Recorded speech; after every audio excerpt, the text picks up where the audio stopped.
तो स्वागत है आप सभी का स्पेशल शो में। ग्रेटर नोएडा के हजारों किसान अपनी मांग को लेकर फिर दिल्ली कूच पर हैं। किसानों के कूच को देखते हुए सुरक्षा के तगड़े इंतजाम किए गए हैं। किसानों के दिल्ली कूच से नोएडा दिल्ली बॉर्डर से सटे कई इलाकों में भारी जाम लगा रहा। ये तस्वीरें आपको जो हम दिखाने जा रहे हैं नोएडा कालिंदी कुंज और ग्रेटर नोएडा एक्सप्रेसवे की हैं, जहां जाम के चलते गाड़ियां रेंगती नजर आए। किसानों को दिल्ली में जाने से रोक दिया गया, जिसके बाद किसान धरने पर बैठ गए। ये पहली बार नहीं है जब ग्रेटर नोएडा के किसान इस तरह सड़क पर उतरे हैं, बल्कि लगता है कि नोएडा की ये परंपरा सी बन गई है। हर मौसम में यहां के किसान दिल्ली के लिए कूच करते हैं और इसका असर दिल्ली नोएडा बॉर्डर पर दिखता है। नोएडा कॉरपोरेट दफ्तरों का हब है, लेकिन आज जब सुबह लोग अपने ऑफिस के लिए निकले तो घंटों जाम में फंसे रहे। दिन भर नोएडा की सड़कों पर यही हाल बना रहा। किसान दिल्ली जाने पर अड़े रहे और बॉर्डर के दोनों तरफ ड्रोन कैमरों से लैस हजारों पुलिस वाले किसानों के कूच पर ब्रेक लगाए रखे। किसान और जवान आमने सामने डटे रहे और सड़क की रफ्तार ठहरी रही। जाहिर है इस सब का शिकार बनते रहे राहगीर। ऑफिस के लिए लेट हो रहे लोग बॉर्डर के दोनों तरफ गोल गोल घूमते रहे। पूरे इलाके में जगह जगह बैरिकेडिंग की जगह जाम लगा रहा। लोग ऑफिस पहुंचने के लिए हलकान होते दिखे। तो अब समझिए कि आज क्यों फिर किसान एक बार सड़क पर उतरे। असल में रविवार को नोएडा के किसानों और प्राधिकरण के बीच लगभग 3 घंटे तक बैठक भी चली, लेकिन बैठक का कोई नतीजा नहीं निकला, जिसके बाद किसानों ने अपनी मांगों को लेकर 2 दिसंबर को दिल्ली कूच करने का ऐलान किया। इससे पहले किसान यमुना प्राधिकरण कार्यालय के सामने 4 दिनों तक धरने पर बैठे रहे, मगर उनकी मांगों को अनसुना किया गया। अब किसान दिल्ली में संसद का घेराव करने की तैयारी में निकल चुके हैं। पुलिस, जिलाधिकारी, ग्रेटर नोएडा प्राधिकरण और यमुना प्राधिकरण के अधिकारियों के साथ बैठक में किसानों ने अपनी मांगे रखी, मगर अधिकारियों ने किसानों की मांगों को मानने से इनकार कर दिया, जिसके बाद किसान नेताओं ने दिल्ली कूच का यह फैसला किया और फिर जो तस्वीर बनी वो आपके सामने है। तो अब ये जान लीजिए कि किसानों की वो कौन सी मांगे हैं जिनको लेकर वो फिर से एक बार सड़क पर उतरे हैं। 5 बड़े डिमांड्स क्या है। ग्रेटर नोएडा के किसान एक बार फिर दिल्ली कूच पर गए। किसानों की मांग है कि नए भूमि अधिग्रहण कानून के हिसाब से उनको 4 गुना ज्यादा मुआवजा दिया जाए, जैसा गोरखपुर में दिया गया। इसके अलावा दूसरी बड़ी जो मांग है 10% विकसित भूखंड उन्हें दिया जाए, यानी कि जिस भी जमीन का अधिग्रहण होता है उसको डेवलप करती है अथॉरिटी, तो उस डेवलप्ड जमीन से 10% वापस किसानों को दिया जाए। भूमिहीन किसानों के बच्चों को रोजगार और पुनर्विकास कराया जाए। आबादी क्षेत्र का उचित तौर पर निस्तारण हो कि कहां पर आबादी होगी, कहां पर ग्रीन एरिया होगा, कहां पर गांव की जमीन होगी। हाई पावर कमेटी की जो सिफारिशें हैं उन्हें लागू कराई जाए। ये 5 बड़ी मांग है जिसको लेकर किसान फिर से एक बार सड़क पर हैं। सवाल है कि क्यों बार बार ग्रेटर नोएडा के किसान सड़क पर उतर रहे हैं। यह सबसे बड़ा सवाल है। ये पहली बार आप ये तस्वीरें नहीं देख रहे। पहली बार नोएडा के और ग्रेटर नोएडा के लोग जाम में नहीं फंसे रहे, बल्कि ये हर मौसम में ऐसा हो रहा है। गर्मियों में भी पिछले दिनों हुआ था, फिर एक बार। तो वोट की चिंता में सरकार नजर फेरे रहती है और अपनी मांगों के साथ किसान सड़क पर जाम लगाते रहते हैं। किसानों की ऐसी मांगे क्या हैं जो कभी पूरी नहीं हो पा रही, ये भी आपको डिटेल में बताएंगे। लेकिन पहले बार बार कर किसान के कूच से उठते कुछ सवाल पर डालिए नजर। दरअसल मुआवजे को लेकर क्यों ये बार बार तकरार होते रहते हैं? क्यों नोएडा के किसान बार बार सड़क पर उतर रहे हैं? कब खत्म होगा मुआवजे पर ये रार जो ठना हुआ है लगातार? और सरकार किसान के बीच क्यों पिसता है नोएडा, ग्रेटर नोएडा महानगर? ग्रेटर नोएडा सोसाइटी वाले कहते हैं कि वो मुआवजा भी दें और जाम भी झेलें। तो प्राधिकरण से अगर तकरार है तो शहरवासियों का ये क्यों जंजाल बना हुआ है जी का? और क्या बड़ा सवाल यह है कि इस तरह सुधरेगी नोएडा महानगर की छवि?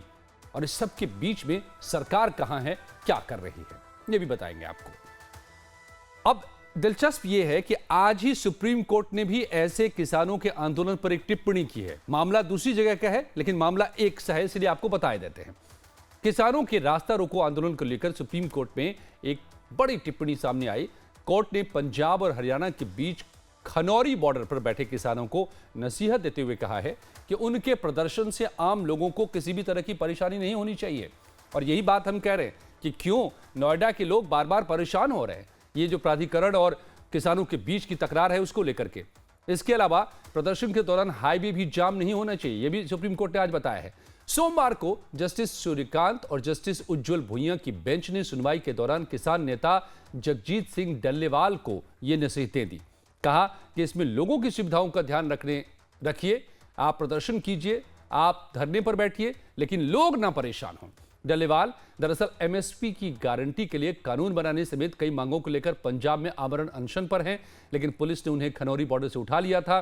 जिसके बाद ये मामला सुप्रीम कोर्ट पहुंचा तो सुप्रीम कोर्ट की ये टिप्पणी सामने आई और ये बात लागू होती है पूरे देश के लिए। सुप्रीम कोर्ट की जब टिप्पणी है तो क्या ये बात यहाँ जो सड़क पर आप देख रहे हैं जाम और जाम में पिसते लोग, तो यहां भी क्या इस प्रदर्शन पर भी लागू नहीं होती? अब ग्रेटर नोएडा किसानों के दिल्ली कूच पर राजनीति भी शुरू हो गई है। विपक्ष के लिए ये बड़े मौके से कम नहीं है। शायद यही वजह है कि दिल्ली के मयूर विहार में मौजूद दिल्ली नोएडा बॉर्डर पर कांग्रेस प्रवक्ता सुप्रिया श्रीनेत खुद पहुंची तो क्या क्या कहा, देखिए। मैं इस समय दिल्ली और यूपी के बॉर्डर में हूँ। ये इलाका मयूर विहार का है और मेरे पीछे जो बैरिकेडिंग लगी हुई है, जो रैपिड एक्शन फोर्स की व्हीकल लगी हुई है, जो रायट कंट्रोल की व्हीकल लगी हुई है, जो दंगाइयों को रोकने के लिए नहीं है, ये इस देश के अन्नदाताओं, इस देश के किसानों के लिए लगाई गई है, जिससे इस देश के किसान कहीं राष्ट्र की राजधानी दिल्ली न पहुंच जाए। किसान शांतिपूर्ण तरीके से ग्रेटर नोएडा के इलाके में अपना आंदोलन कर रहे थे। जब उनकी महीनों तक बात नहीं सुनी गई तो उन्होंने दिल्ली आने का मन बनाया और राष्ट्र की राजधानी की तरफ जब वो आना चाह रहे थे तो अमित शाह की दिल्ली पुलिस यहाँ पर लग गई है कि एक भी किसान कहीं दिल्ली में एंटर ना कर जाए। ये क्या बर्बरता है? जब भी किसान आना चाहता है तो आप उसके रास्ते में कीले बिछवाते हैं, बैरिकेडिंग लगवाते हैं, रायट व्हीकल लगवा देते हैं, पुलिस तैनात हो जाती है। इस देश के किसानों से आखिर ये सरकार क्यों डरती है?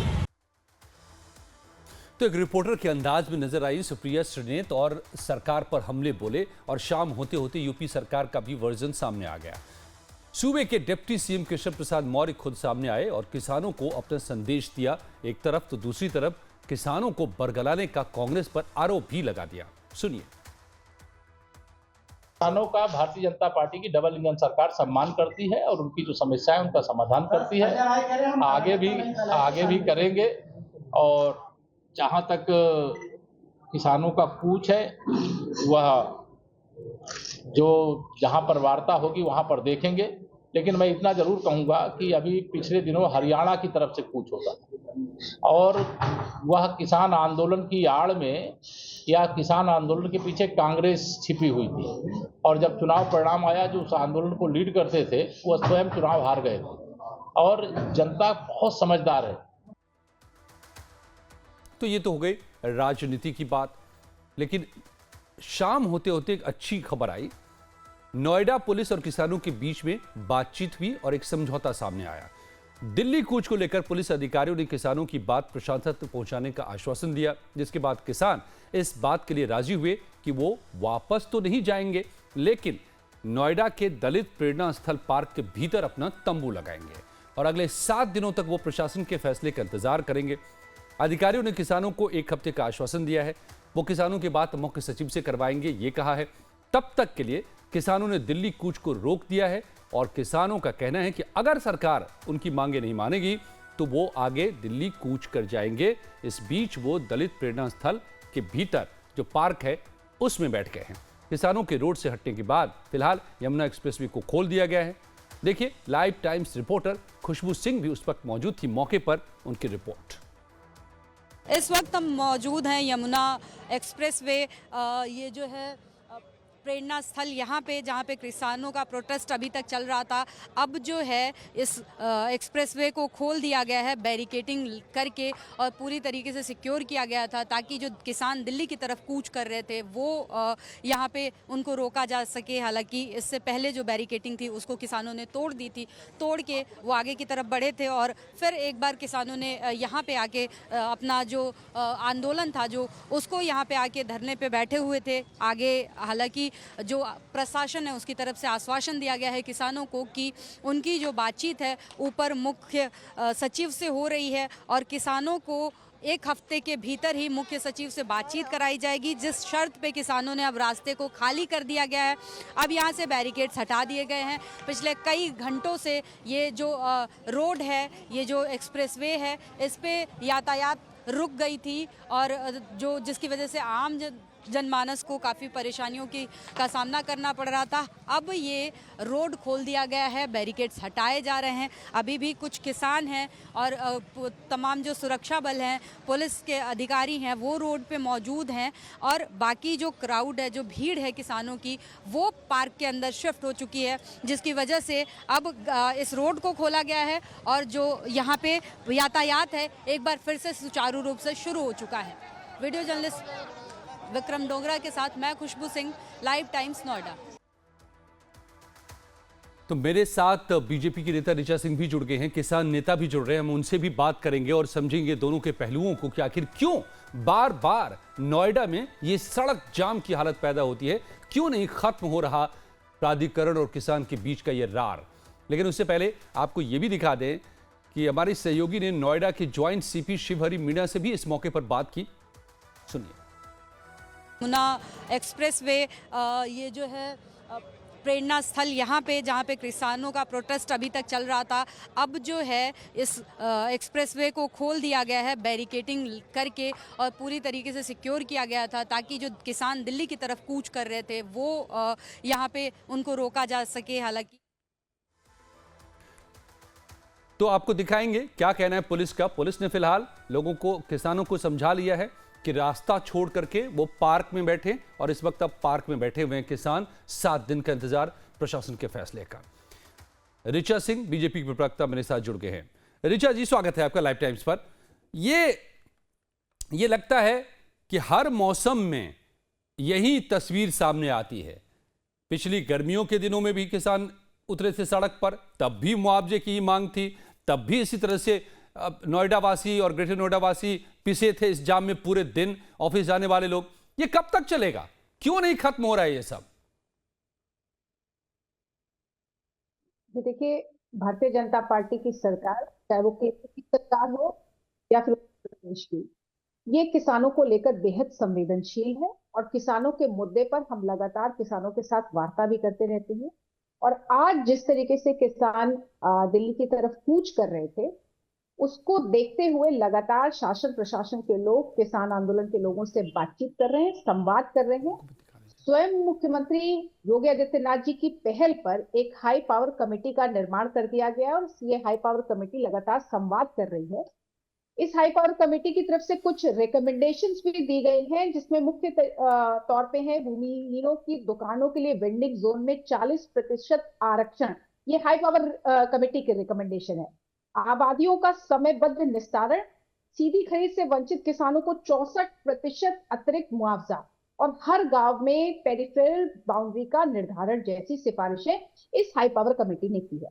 मेरा कहने का तात्पर्य यह है कि ये high power committee Uttar Pradesh की सरकार शासन के माध्यम से किसानों से लगातार संवाद कर रही है और किसानों की जो भी समस्याएं हैं उनको हल करने के लिए भारतीय जनता पार्टी की केंद्र की सरकार और उत्तर प्रदेश की सरकार प्रतिबद्ध है। ठीक है, लेकिन जी, इस आंदोलन के आड़ में मैं एक अंतिम बात लाइन कहना चाहती हूँ। इस आंदोलन के आड़ में जिस तरीके से अभी कांग्रेस पार्टी की आप सुप्रिया श्रीनेत जी को भी दिखा रहे थे, उनको कोई नकारात्मक राजनीति करने का प्रयास नहीं करना चाहिए, क्योंकि हम ये मानते हैं कि किसान भाई और किसान इस देश की अर्थतंत्र की आत्मा है और संवाद से तो अंतर्राष्ट्रीय मुद्दे हल हो जाते हैं, तो हमारे किसान भाइयों के मुद्दे भी उत्तर प्रदेश की सरकार जरूर हल कर लेगी। ओके, राजकुमार नागर साहब जुड़ गए हैं, किसान नेता। राजकुमार जी, आपका भी लाइव टाइम्स पर बहुत बहुत स्वागत है।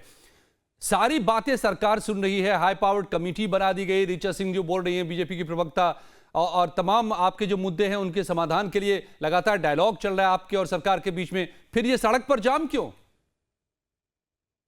सबसे पहले मैं भाई मीडिया बंधुओं का धन्यवाद करना चाहूंगा कि आपने हमारी जो खबरें हैं बिल्कुल बहुत अच्छे से दिखाई हैं।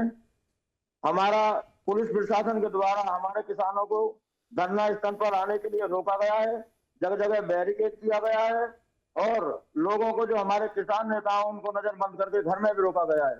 फिर भी धन्यवाद देना चाहता हूं अपने किसान भाइयों को, जिन्होंने इतनी बड़ी तादाद में आकर अपनी समस्या के लिए घर से निकले हैं और भारी संख्या में हम प्रेरणा स्थल पर डटे हुए हैं। एक बात मैं आपसे बताना चाहता हूं कि ये अब लड़ाई गौतम बुद्ध नगर के जन आंदोलन की लड़ाई हो चुकी है। यहाँ हर किसान बहुत पीड़ित है, हर मजदूर बहुत पीड़ित है।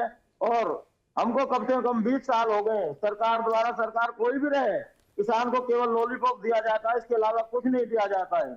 हमारा सन 2013 में जो नया कृषि कानून आंदोलन भट्टा पास हो, उसकी देन हमारे पास रही है कि इन्होंने, इनकी वजह से हमारा ये बना है। नहीं नागर साहब, सरकार तो कह रही है कि हमने जी नागर साहब, ऋचा सिंह मेरे साथ हैं, बीजेपी की प्रवक्ता। मैं आपको बताना चाहता हूँ, नहीं कौन सी ये हाई पावर कमेटी बन गई, सब कुछ हो गया। मैं भाई एक बात कहना चाहता हूँ आपसे, मैं एक बात आपको बताना चाहता हूँ आपके मीडिया चैनल के माध्यम से। मैं जिलाध्यक्ष हूँ भारतीय किसान यूनियन भानु गौतम बुद्ध नगर का। हर किसान नेता ने और मोस्टली हमारे जो राष्ट्रीय अध्यक्ष ठाकुर भानु प्रताप जी ने सरकार का सहयोग किया है, 14 में भी किया है, 22 में भी किया है और आगे भी करते रहे थे। लेकिन दुख इस बात का होता है कि किसान आज भी पीड़ित है और किसान का जो हक है वो उसको नहीं मिला जा रहा है। 64% आज तक अटका हुआ है। 13 जो कानून, नया कृषि कानून जो बना था भूमि अधिग्रहण, वो आज तक किसी को लागू नहीं किया गया है। और एक बात बड़ी अच्छी मैं आपको बताना चाहता हूँ कि यहाँ 10 बीघे वाला जमीन, जो 10 बीघे जमीन जोतता है किसान, वो 100 गज का प्लॉट नहीं ले सकता शहर में। ये कैसी विडम्बना है।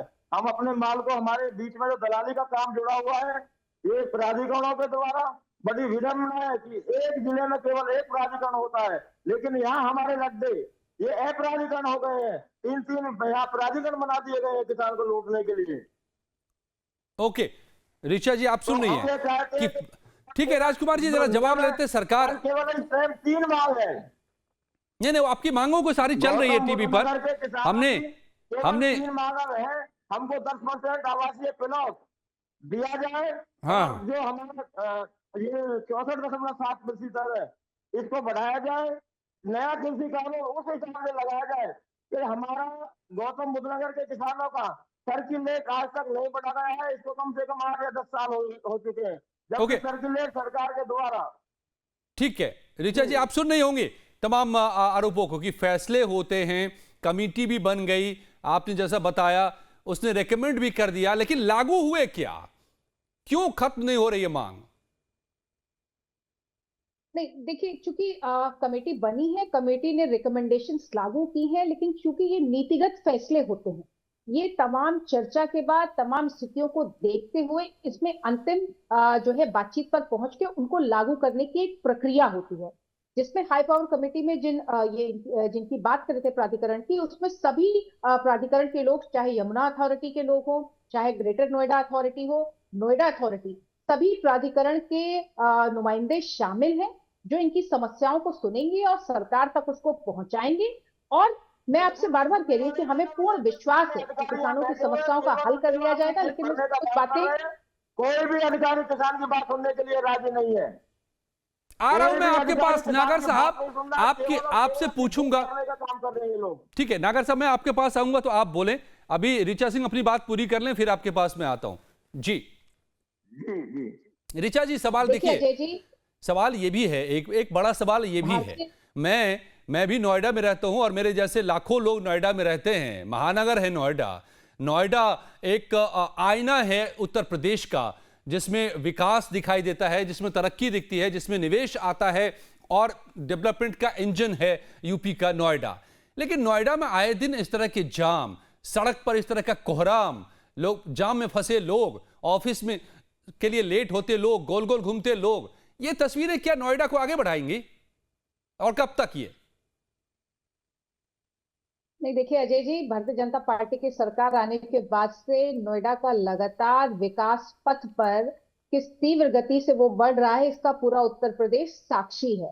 लेकिन चूंकि किसानों की जो समस्याएं हैं उन्होंने कूच किया है, हाई पावर कमेटी बात कर रही है और हाई पावर कमेटी के बातचीत का ये निर्णय निकला है कि अभी ये रुक गए हैं, दलित प्रेरणा स्थल पर ये रहेंगे। 1 हफ्ते का समय दोनों पक्षों की ओर से बातचीत के लिए दिया गया है और बातचीत से हल निकलेगा, बातचीत और संवाद से ही। लेकिन मैं आपसे स्पष्ट रूप से कहना चाहती हूँ कि भारतीय जनता पार्टी की सरकार किसानों को लेकर संवेदनशील है। अगर अभी एमएसपी की बात कर रहे थे हमारे किसान साथी, तो मैं उनको याद दिलाना चाहती हूँ कि 2014-15 के दौरान गेहूं की एमएसपी जो 1400 हुआ करती थी, उसको जो है 2024-25 में बढ़ा दिया गया है, 2275 कर दिया गया है, 102% की वृद्धि की गई है। इसको कोई नकार नहीं सकता है। जौ की एमएसपी जो कि 1100 हुआ करती थी 2014-15 में, वो बढ़कर 1850 हो गई है, जिसमें 60% की वृद्धि हो गई। इसी तरीके से चने की एमएसपी में लगभग 60% की वृद्धि की गई है। और इसके साथ ही कई अन्य फसलें भी हैं जिनकी एमएसपी में रिकॉर्ड स्तर पर वृद्धि की गई है। और इसके साथ ही चाहे वो किसान सम्मान योजना हो, चाहे सॉइल ठीक है, अभी तो ये हम आज के मुद्दे पर अगर रुके हम, ऋचा जी, ये जो नोएडा में और ग्रेटर नोएडा में चला रहा है, राजकुमार जी सुनिए राजकुमार जी, अभी उन बहुत सारे मुद्दों पर जाएंगे तो बात नहीं हो पाएगी। राजकुमार नागर साहब, सुप्रीम कोर्ट ने आज ही कहा है पंजाब के एक मामले में जहां पर किसान एमएसपी को लेकर सड़क पर बैठे थे, सड़क को जाम करके, सुप्रीम कोर्ट ने कह दिया कि आप सड़क नहीं रोक सकते, आप लोगों को परेशान न करिए, आप आंदोलन कीजिए, आप प्रोटेस्ट कीजिए, आपका हक है, लेकिन दूसरों को परेशानी न दीजिए। आप लोग जब ऐसे सड़क पर खड़े होते हैं तो नोएडा वासी कहां जाएं, किस रास्ते ऑफिस पहुंचे? भाई जो नोएडा या भारत देश में रहते हैं वो अन्नदाता का सभी लोग सम्मान करते हैं, चाहे नौकरी पेशे करने वाला। हम भी सम्मान करते हैं, हम खुद किसान के बेटे हैं। नागर साहब, सवाल सम्मान का नहीं है, सवाल है तौर तरीके का। सुप्रीम कोर्ट ने आज कहा है ये कि दूसरों को ना आप परेशान होने दें, आप अपना प्रोटेस्ट करें। ये क्या रास्ता हो सकता है? क्या आप प्रोटेस्ट करें? नहीं, हमने तो आज इसलिए रास्ता खोल दिया आज, और जो प्रेरणा स्थल है उसके लिए हमने किया अपना रास्ता खोल दिया गया है। आज हम किसान अपनी तरफ से कोई भी अपने कानून हाथ में नहीं लेता है, किसान सीधा साधा भोला भाला होता है। अधिकारियों ने कहा ऐसे ही हमने रास्ते प्रेरणा स्थल पर अलग हमने अपना धरना लगा लिया है। तो हम नहीं चाहते कि हमारी वजह से किसी को कोई दिक्कत। आपको लगता है कि दिक्कत होती है कि नहीं होती है? जरा जाम की वो तस्वीरों को देखिए। होती है, मैं मानता हूं।